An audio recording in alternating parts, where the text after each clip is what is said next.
तो आज हम स्टार्ट करेंगे स्टोइशियोमेट्रिक के कुछ और टॉपिक्स जैसे dilution, neutralisation, stoichiometric calculations, normality वगैरह। तो हम स्टार्ट करते हैं डाइल्यूशन से।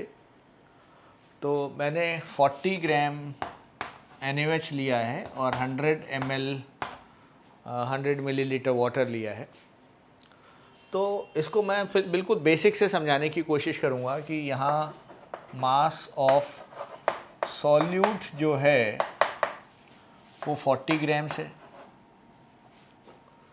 कैलकुलेट कर लें मोल्स ऑफ सॉल्यूट या NaOH। तो मास अपॉन मॉलिक्यूलर मास ये दे रखा है, NaOH का मॉलिक्यूलर मास ये होता है, तो 1 मोल आ गया। और मोलैरिटी कैलकुलेट कर लेते हैं, तो number of moles upon volume in litres, तो ये आ गया जी 10 मोलर, राइट। अब अगर मैं मान लीजिए इसमें ऐड कर देता हूँ 900 मिलीलीटर वाटर, और तो टोटल वॉल्यूम हो गया 1 लीटर। ये पानी मिलाया मीन्स डाइल्यूशन हो गया। तो यहाँ पर हमारे पास जो मास ऑफ सॉल्यूट रहेगा इस केस में भी 40 ग्राम्स ही रहेगा। पानी मिलाने के बाद, डाइल्यूशन के बाद मोल्स ऑफ सॉल्यूट भी 1 मोल ही रहेंगे। और मोलैरिटी जो होगी, number of moles divided by volume of solution in litres, ये चेंज हो जाएगी, 1 मोलर हो जाएगी। सो हमने देखा डाइल्यूशन पे क्या हो रहा है, मास ऑफ सॉल्यूट सेम है, number of moles of solute same है, लेकिन मोलैरिटी जो है वो चेंज हो रही है। ओके, मतलब m1 equal to n1 upon v1, और यहाँ पर m2 equal to, m2 molarity को कह रहे हैं, n1 number of moles, v1 volume, और यहाँ पर n2 अपॉन v2, और यहाँ पर n2 जो है वो n1 के बराबर ही है, n2 n1 सेम है, हम देख रहे हैं नंबर ऑफ मोल्स, तो अपॉन v2। तो यहाँ पर n1 आ गया m1 v1, यहाँ n2 which is equal to n1, ये आ गया m2 v2। तो इन दोनों इक्वेशन से फाइनली हमारे को मिल जाएगा m1 v1 equal to m2 v2। ये अगर आपको इन 4 वेरिएबल्स में से 3 दे रखे हैं तो आप एक निकाल सकते हैं। This is the application of, ये फॉर्मूले को अप्लाई करके हम मोलैरिटी या वॉल्यूम कैलकुलेट कर सकते हैं। And this is the topic dilution. Okay, so dilution पर ये क्वेश्चन है, if the molarity of methanol is 24.78 molar, what is the volume needed for making 2.5 liter of its 0.25 molar solution? So using the formula m1v1 is equal to m2v2, यहाँ पर molarity ये दे रखी है 24.78, volume निकालना है, इसकी molarity 0.25 molar into 2.5 litre. सो इसको अगर हम कैलकुलेट करते हैं तो यह आएगा 25.22 millilitre. This is the volume. Litre को मैंने डायरेक्ट मिलीलीटर में कन्वर्ट कर दिया। सो ये इस फॉर्मूले का एप्लीकेशन है। ये एक एसिड का बेस के साथ रिएक्शन सॉल्ट प्लस वाटर, छोटी क्लासेस में भी हम पढ़ते हैं, न्यूट्रलाइजेशन रिएक्शन है ये। तो इसमें 1 मोल रिएक्ट कर रहा है 1 मोल से, और 1 मोल, और ये भी 1 मोल हमें मिल रहा है। इस कंसेप्ट को हम ग्राइम के कंसेप्ट से भी करते हैं, जहाँ नॉर्मेलिटी यूज़ करते हैं, लेकिन NCERT में मोल कंसेप्ट को लेके दे रखा है, तो हम फिलहाल मोल कंसेप्ट पे ही फोकस करेंगे। एक और रिएक्शन लिखते हैं, KOH प्लस सल्फ्यूरिक एसिड, और हमें मिल रहा है K2SO4 प्लस H2O। बैलेंस कर लेते हैं इस इक्वेशन को, और आई थिंक ये इक्वेशन बैलेंस हो गई। सो 2 moles of base react with 1 mole to give 1 mole of this and 2 moles of this। तो इनको हम क्वेश्चंस करेंगे इन पर बेस्ड, कि किस तरह से इसको सॉल्व करना है। ये न्यूट्रलाइजेशन का कंसेप्ट है। एसिड बेस के साथ मिलके सॉल्ट प्लस वाटर बनाता है, ये बेसिक कंसेप्ट है। इसमें इक्वेशन बैलेंस होनी चाहिए मोल कंसेप्ट को यूज़ करने के लिए, ये ध्यान रखना है। कुछ डाटा दे रखा है कि 0.5 मोलर HCl है जिसका हमें वॉल्यूम नहीं पता, और 0.1 मोलर NaOH है फॉर 500 ml NaOH है। तो हमने देखा इस इक्वेशन में 1 मोल से रिएक्ट करता है, तो मोल्स ऑफ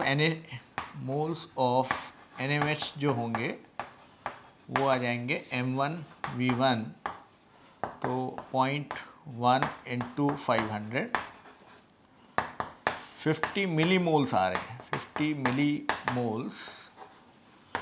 और इसका मतलब हमें 50 मिली मोल्स ही NaOH के साथ 50 मिली मोल्स ही HCl के चाहिए।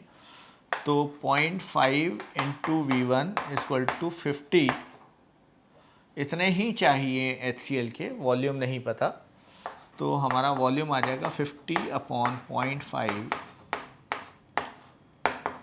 100 millilitre. So this is the requirement.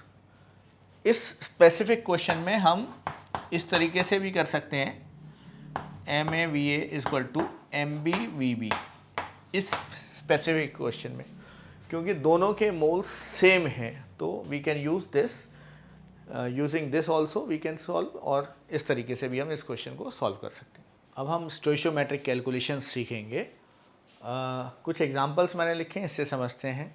जैसे NaCl है, वो सोडियम आयन और क्लोराइड आयन हमें मिलेगा, तो 1 मोल NaCl से हमें 1 मोल Na+ और 1 मोल क्लोराइड आयन मिलेगा। अगर मैं 5 मोल्स लेता हूँ NaCl के, तो I will get 5 moles of Na+ and 5 moles of chloride ion. दूसरा एक और एग्जांपल मैंने लिखा है सल्फ्यूरिक एसिड। सल्फ्यूरिक एसिड से हमें 2H+ और एक सल्फेट आयन मिलेगा। 1 मोल से 2 मोल्स इसके और 1 मोल इसका मिलेगा। अगर मैं इसके x मोल लेता हूँ तो इसके मिलेंगे 2x मोल और इसके मिलेंगे x मोल। तो अब एक दो क्वेश्चन करके देखते हैं और इस कंसेप्ट को समझने की कोशिश करते हैं। हमें एक क्वेश्चन दे रखा है कि हमें KCl का मास कैलकुलेट करना है। 100 ग्राम्स ऑफ KClO3 को हम हीट कर रहे हैं और ऑक्सीजन के भी मास को कैलकुलेट करना है, वेट को। तो हमें ये पता है कि 2 मोल्स ऑफ KClO3 से 2 मोल्स KCl के मिलेंगे। तो 2 मोल्स KClO3 से मिल रहे हैं हमें 2 मोल्स KCl, ओके। तो 1 से मिलेंगे 1 मोल KCl, और KClO3 के मोल्स कितने हैं, मास KClO3 का इतना दे रखा है, और इसका मॉलिक्यूलर मास होता है 39, 35.5, 48।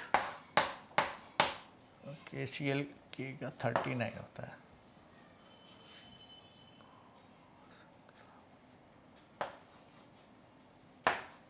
तो 122.5, सो 122.5 इतने मोल्स से हमें मिलेंगे इतने ही मोल्स, इतने मोल्स KCl के। और मास कैलकुलेट करना है तो KCl का होता है, KCl का मास 39 और 35.5 का मतलब हो गया, okay. So mass of KCl will be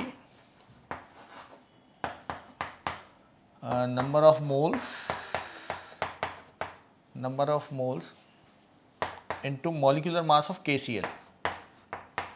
सो इसको ऐसा कर लेते हैं, टाइम बचाने के लिए थोड़ा सा कैलकुलेट कर लेते हैं कैलकुलेटर से।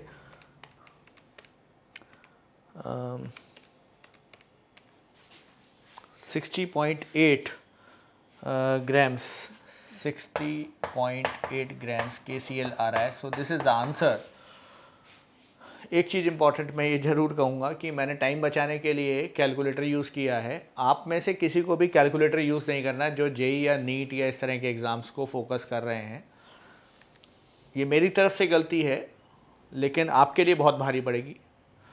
तो ये भी एक मेरी सलाह आप ज़रूर मानिएगा।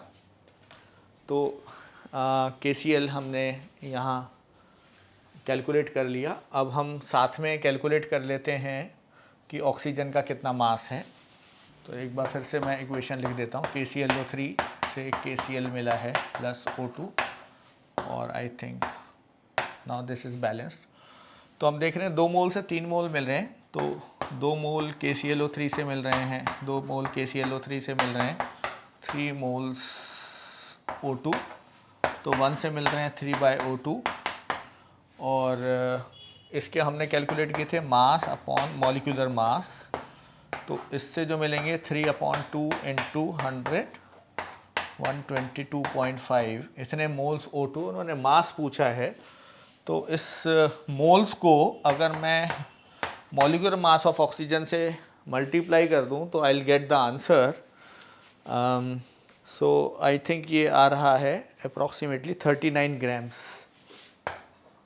39.18 grams. So this is the answer for mass of oxygen.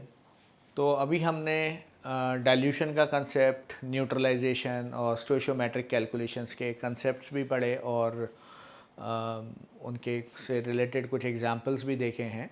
अगर आपको फिर भी कोई डाउट है तो आप कमेंट्स में लिखिए, मैं उस पर फिर से आपको या तो आंसर रिप्लाई करूंगा या उस पर वीडियो बनाऊंगा। एक टॉपिक रह गया है नॉर्मेलिटी, जिसको हम अगली वीडियो में देखते हैं।